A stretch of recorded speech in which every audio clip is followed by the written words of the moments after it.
میں نے کہا بابا میں اس کا کیا کروں، یہ سخت ہو گیا، مہینوں ہو گئے یہ اللہ کے خوف میں نہیں رویا، سالوں بیت گئے حضور کی نعت سن کے نہیں رویا، اب تو کتنا وقت گزر گیا ہے، اسے مدینے جانے کے لیے بھی رونا نہیں آتا، حضور یہ سخت ہو گیا ہے، کوئی رحمت کی نظر ہو، خشکی سی آ گئی ہے، عجیب سی میل چڑھ گئی ہے۔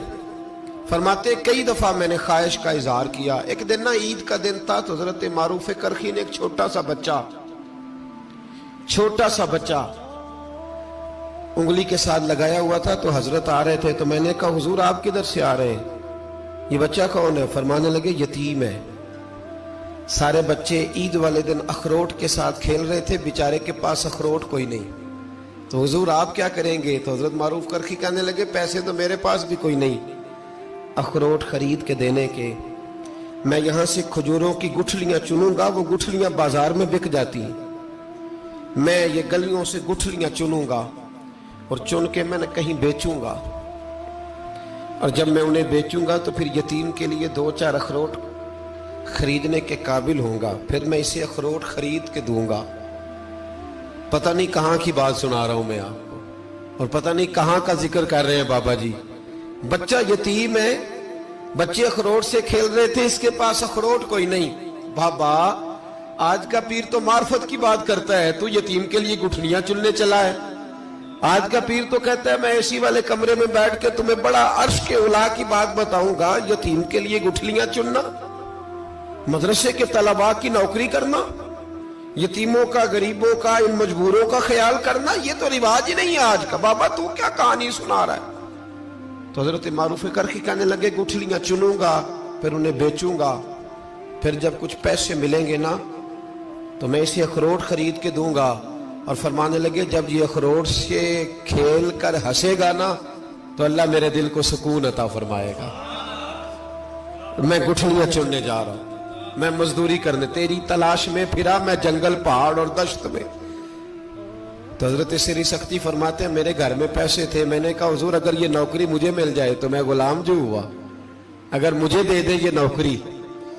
تو میں نہ کر لوں؟ فرمانے لگے تو کر لے۔ فرماتے میں اس یتیم کو پہلے گھر لے گیا، وہاں سے میں نے پیسے لیے، پھر بازار لے گیا، کپڑے خریدے، اس کے لیے ٹوپی خریدی، پھر میں نے اسے 2 کھجوریں کھلائیں، پھر اخروٹ خرید کے دیے۔ حضرت سیدنا معروف کرخی کہتے ہیں اس کو میں نے چیزیں دے کے نا، وہ بچہ تھا، بچے ہی ہوتے ہیں، میں نے جب اسے اخروٹ دیے تو وہ دوڑنے لگا، میں بھی ہلکا ہلکا پیچھے چلنے لگا۔ فرماتے ہیں وہ جا کے بچوں کے گروہ میں مل گیا، وہاں درجنوں 20 بچے کھیل رہے تھے، وہ مل گیا، وہ کھیلتا رہا۔ آپ فرماتے ہیں لوگوں اس دن میرے رب نے میرے دل کو اپنے قرب کی لذت بھی عطا کی، اور میرا دل تھا میرے سینے پر ساری رات، تھا میرے سینے میں میرا دل، پر ساری رات میرے نبی کے قدموں کا طواف کرتا رہا ہے۔ اب نہ لگ گیا ہے، پاک ہوئے تے پاک بھی ملدا ہے، اے بنا پاکوں پاک نہیں ملدا۔ سادے وجود نو تون دے نالوں اکو تولا ٹکڑا دل دا، دل لگا کے، دل لگ جائے تو پھر وہ لگ جاتا ہے۔ آپ یقین کریں لگتا ہے تو مزہ دیتا ہے، اور جب تک لگتا نہیں پھر کوئی بھی کیف سرور حاصل۔ امام زین العابدین رضی اللہ تعالیٰ عنہ مولا علی شیر خدا کے پوتے، امام حسین کے صاحبزادے،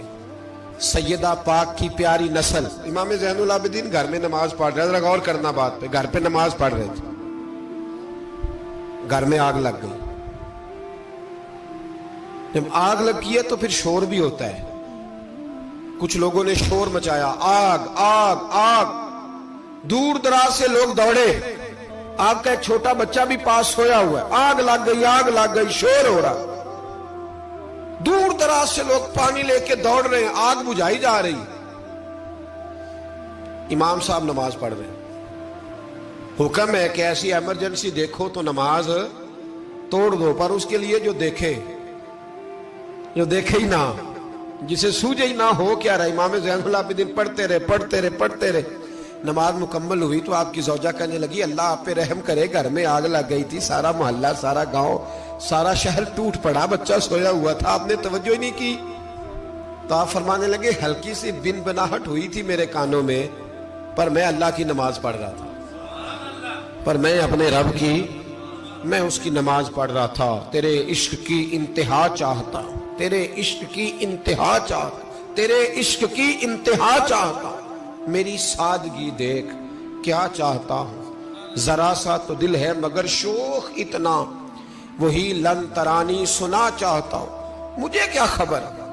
ادھر کیا ہو رہا، ادھر میں تو اس کے ساتھ میرا تعلق تھا، میں تو اللہ کی بارگاہ میں حاضر تھا، مجھے کیا پتا۔ بی بی کہنے لگی آگ لگ گئی تھی، تو فرمانے لگے بھلی مانس چپ کر، تم دنیا کی آگ بجھا رہے تھے، میں جہنم کی آگ بجھا رہا تھا، تم لوگ اپنے شور میں تھے تو میں اپنے ذائقے میں۔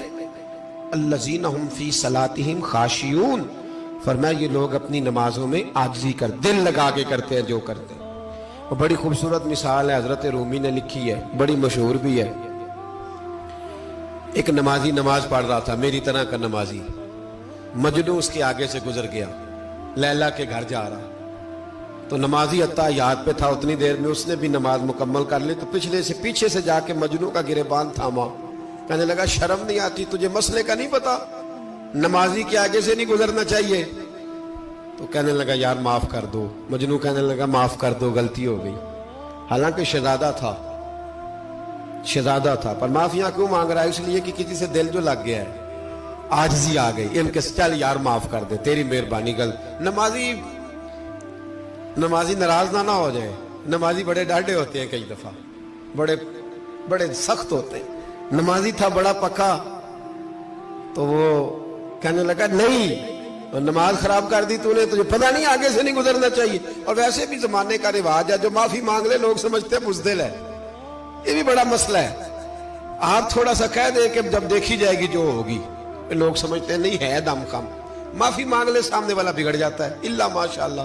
لیکن اس کا مطلب یہ نہیں کہ ہم معذرت کرنی چھوڑ دیں، وہ اگر بری عادت پہ ہے تو ہم نے اپنی اچھی عادت کو قائم رکھنا ہے، تو کہا جناب معاف کر دے، تو نمازی کہنے لگا نہیں تجھے عقل نہیں ہے، نمازی کے آگے سے نہیں گزرنا چاہیے، پھر مجنون نے بڑی بات کر دی، پھر ایک عاشق نے عاشقوں والا جملہ بولا، پھر ایک محبت کرنے والے نے بڑی بات کی، کہنے لگا یار نمازی میں تو معافی مانگ رہا ہوں تو نہیں دے رہا، چل ایک سوال کا جواب ہی دے دے کہ میں تو عورت کے عشق میں جا رہا تھا، مجھے تو نظر نہیں آیا کہ تو نماز پڑھ رہا ہے، میں تو بی بی کے عشق میں تھا، مجھے تو نظر نہیں آیا، تو بتا تو رب کے عشق میں تھا، تو مجھے کیسے دیکھ رہا تھا، میں تجھے کیسے نظر آیا، حالانکہ تو اللہ کے عشق میں کھڑا تھا، مالک حقیقی کی محبت میں تیری میرے اوپر نظر